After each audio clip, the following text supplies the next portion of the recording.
Hello, everyone. Good afternoon. I hope you are all doing well. Welcome to my live viewers and welcome to my replay viewers. Brown Woman Swag. Ooh, I love the name. Welcome, my love. How are you doing, Bobby Bill, Dando? Welcome. Welcome. Hello, Zoraida. Thank you for joining me as today we will be talking about your question yesterday to begin with.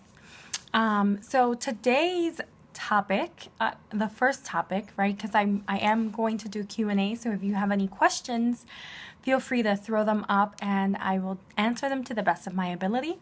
But Zoraida yesterday asked about pornography and how it can impact a relationship. So before we get to that, I do want to share the position of the day. And it is not a position, but it is whipped cream. So you can actually use whipped cream in the bedroom to make things more exciting and add sensuality to it. So I am trying to find you guys things that are easy to bring into the bedroom that can really spice things up.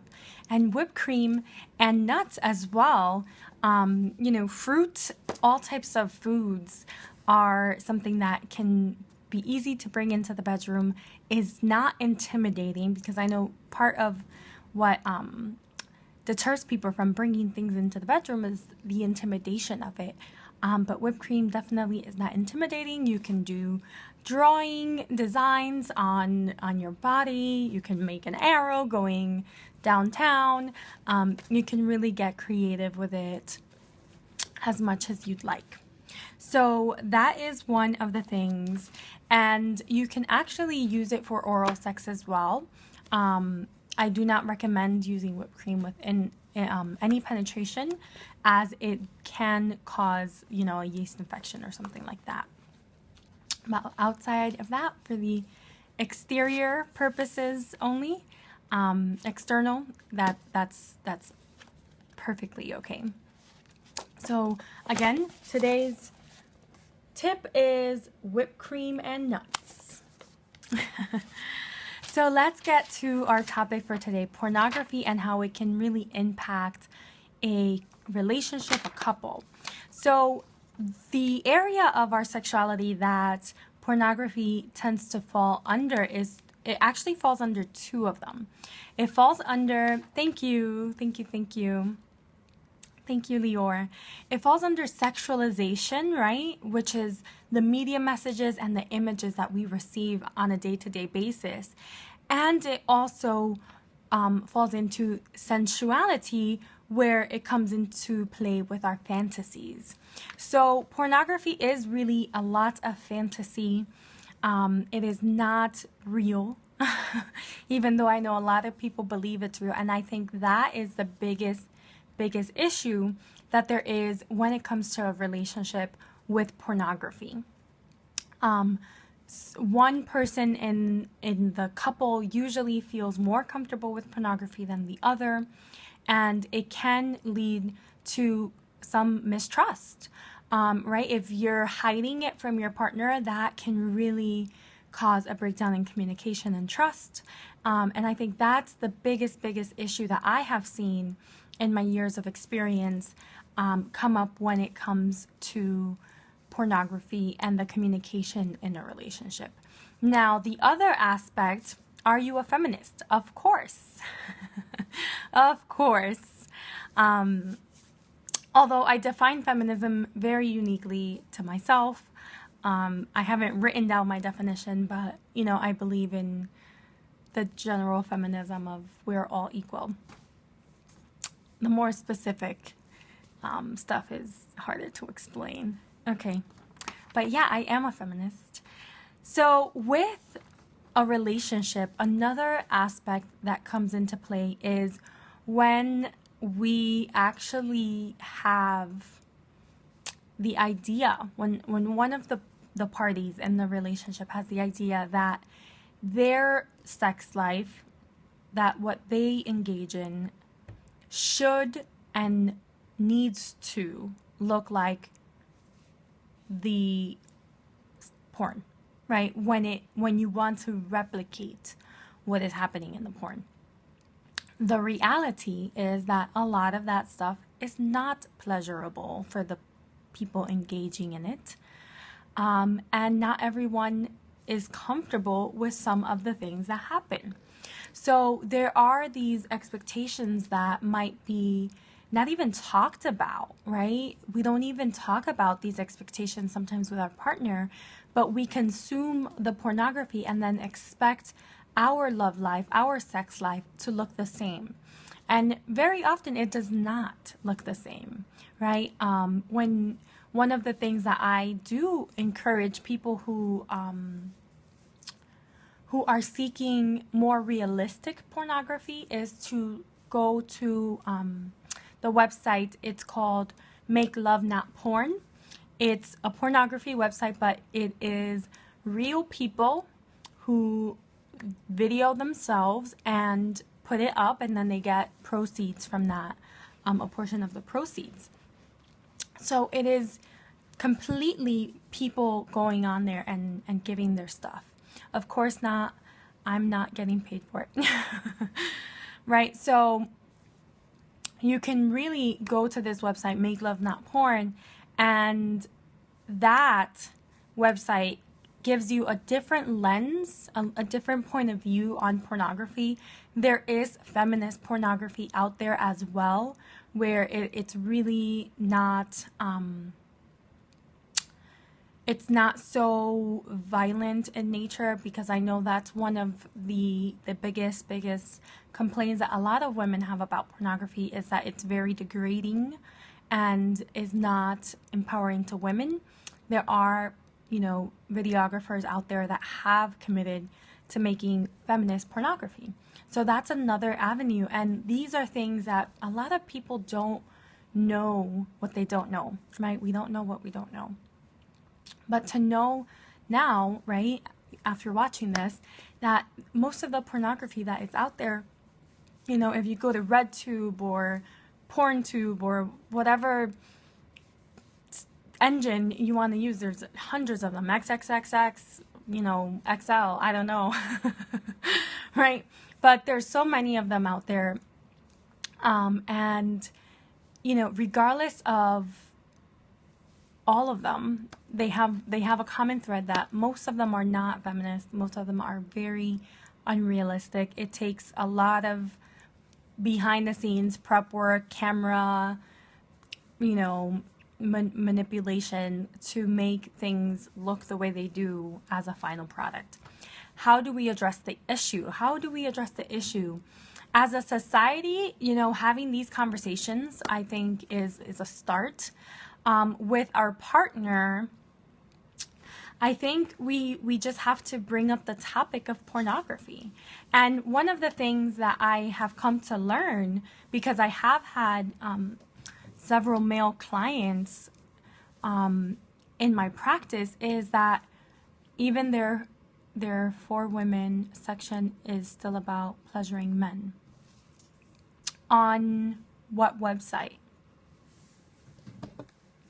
Let me know on what website, right? So one of the things that I recommend and what I've picked up on with my male clients is that they feel like their partner would not be open to it and they will consider it cheating, right? If they've been watching pornography and, like what they see and aren't sharing that with their partner. So I think the first thing is normalizing that watching porn is normal. It is a normal behavior. It's something that, has been around for a very long time. It used to be live, right? Pornography used to actually be live. People would watch each other have sex, orgy style. And now with the invention of television and videos and CDs and now the internet, I am speaking English.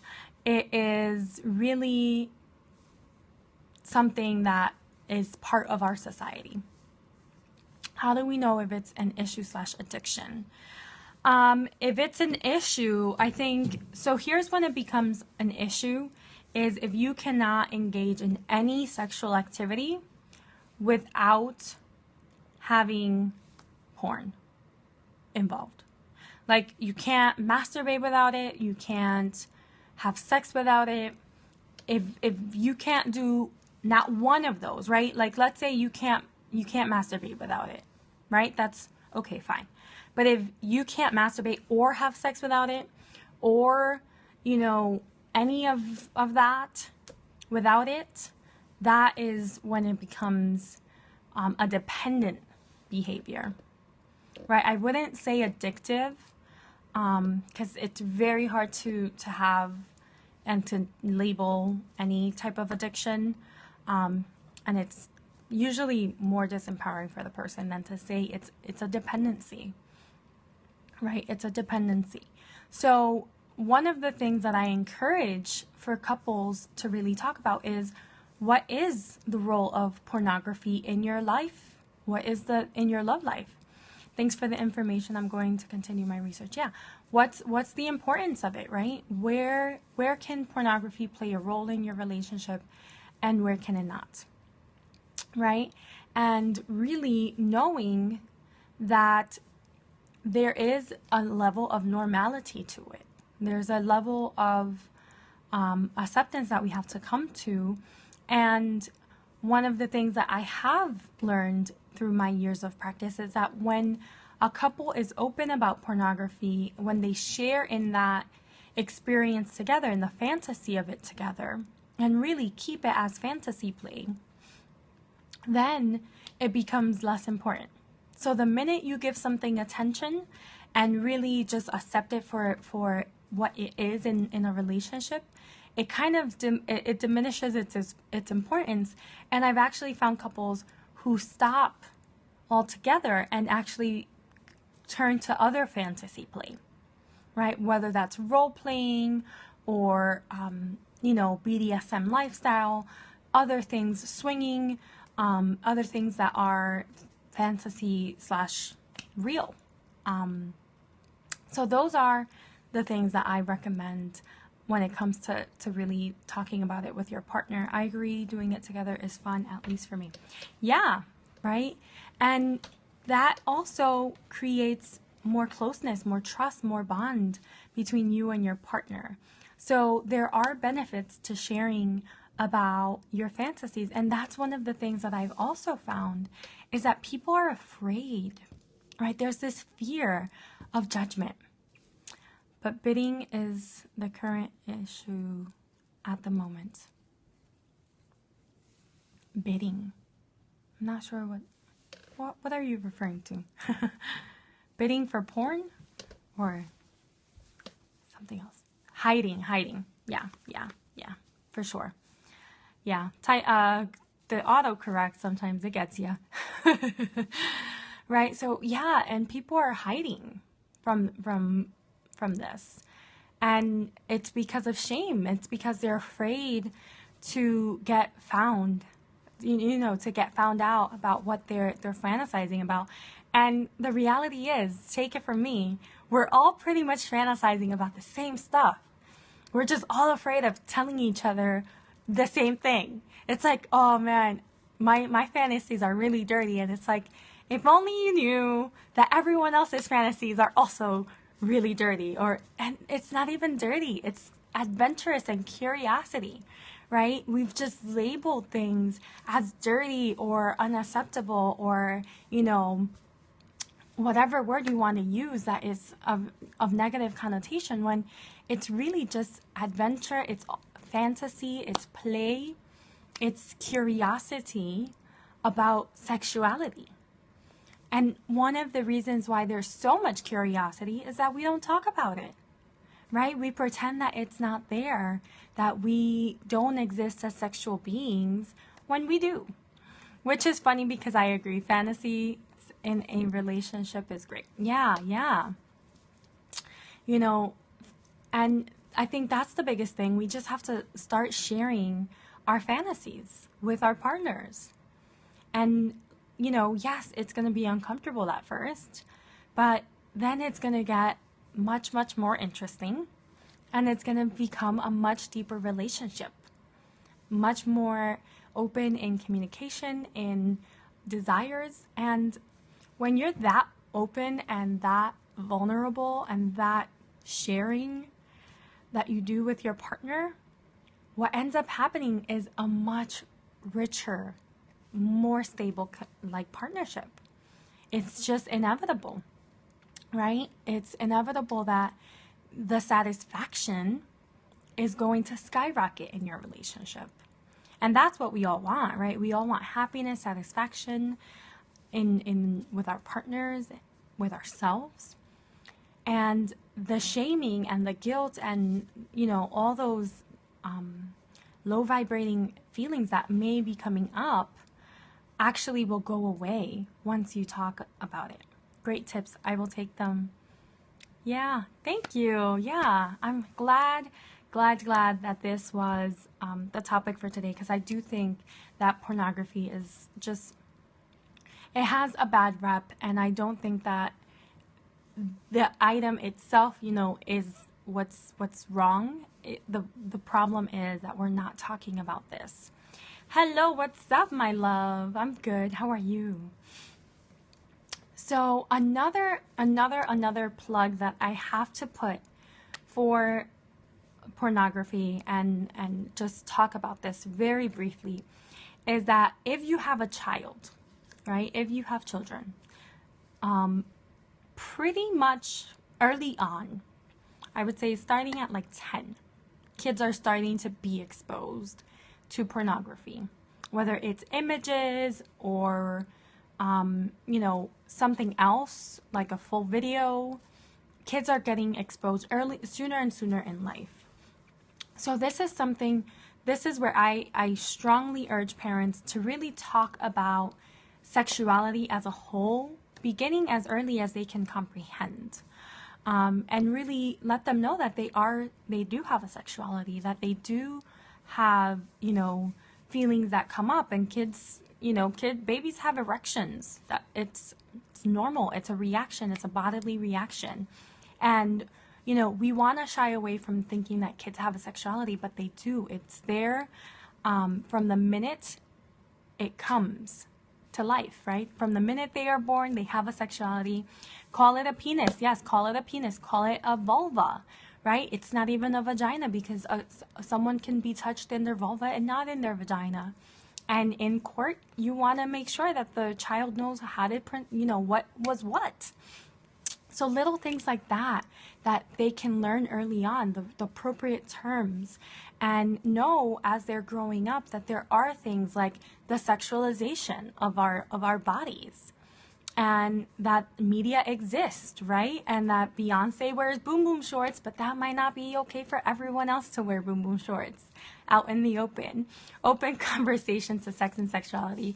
Yeah, right. And that's the key thing. We don't want them to find out or think and believe that pornography is the way that sex happens. And so many teens, I've been a sex educator for many years, have gone into classrooms to teach them about their bodies. Masturbation happens in children. Yes, it does. It's not naughty. It is perfectly normal. It is a normal self-expression, right? But they are shamed, and that is where we can make a difference, right? We can begin to make it a normal conversation, to normalize this conversation, to really allow kids to express when they do have a desire, right? Because they will come, I as a child had desires and did not know what the hell was happening. And whenever I have conversations in circles, that's the same experience of a lot of people. Many children learn it through friends that might have their other intentions. Yes. And children do not know, what's real and what's not. Some adults don't know what's real and what's not. So it's up to us to really begin to shift the tides when it comes to these conversations and communication with our children, and really have, even, if you're an aunt, if you're an uncle, if you're a cousin to someone who's much younger than you, these are conversations that we can have. I call my nephew up and I'm like, hey, what's going on? Where are you with girls? Where are you with boys? Where are you with your sexuality? And really having open dialogue about protection. And pornography is not real, because guess what? We found porn on my nephew's iPad. It happens, right? But you have to deal with these conversations head on, and really let them know what is real and what is not. You have to teach young boys that morning erections are normal. Yes. And there's so much shame around morning erections, right? There's so much shame. Even older men, I found, that's like, oh man, I woke up with a stiffy. It's like, so what? Dude, it's normal, right? It's normal. We try to, shame our sexuality, and here on Sexuality Power, it's all about embracing and rejoicing in our power, in our sexuality, in who we are as sexual beings. So I hope that you all enjoyed our conversation today. Thank you for all of the interaction. I loved it. And until tomorrow, where we'll be talking about masturbation tomorrow, because that came up this morning as a question. So I will talk about that tomorrow. Why do they get morning erections? It's just a normal behavior. Blood rushes down there. It happens. So as soon as a lot of people wake up, there's also, you can have midnight erections just based off of your dreaming, right? So an erection can really happen at any time of the day due to excitement. Thinking of sex, that too. Yeah. So there's a lot of things that can lead to an erection, and some of them are not even sexual. It's just a physiological response. For women, it's a little bit different, but women can get wet from just, the wind stroking their hair in the wrong way or the right way. John still has wet dreams. Yay! Thanks for sharing, right? So it happens, and it's super normal. And I think, we feel ashamed about it, but we need to stop that, because it's not serving any of us. It's not serving us women. It's not serving men. It's not serving our children. So let go and just be one with sexuality. Let it happen. Enjoy it when it does. Make it an opportunity. You know what I mean? Y'all know what I mean. So until tomorrow, I'm wishing you all a very passionate evening. Love you all. Bye.